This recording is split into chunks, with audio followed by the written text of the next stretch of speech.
என்பது என்ன தெரியுமா? ரொம்ப ஜாலி ப்ராசஸ்ங்க. அது அதை கடுமையா ஆக்கி வச்சிருக்கிறோம் நாம. அதுக்கு காரணம் நம்முடைய கல்வி முறை. இப்ப திருக்குறளை எப்படி ஆக்கி வச்சிருக்கோம்? படிக்கணும் 40 குறள் வருங்க எக்ஸாமினேஷனுக்கு. சிலபஸ்ல எக்ஸாமினேஷனுக்கு 2 குறள் வரும். 40 மனப்பாடம் பண்ணி 2 எழுதணும். அந்த 2க்கு 2 மார்க் தான். தமிழ் வாத்தியார் 100க்கு 100 போட மாட்டார். இன்னும் 2 மார்க் சாய்ஸ்ல விட்டுருவாங்க.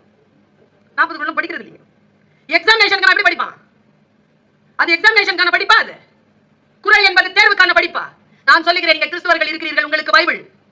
முஸ்லிமாக இருக்கக்கூடியவர்களுக்கு குர்ஆன், இந்துக்களுக்கு உபநிஷதங்கள், வேதங்கள், தமிழர்களுக்கு திருக்குறள். திருக்குறள் தான் மறை. திருக்குறளை குழந்தைகள் கையில் கொடுங்கள்.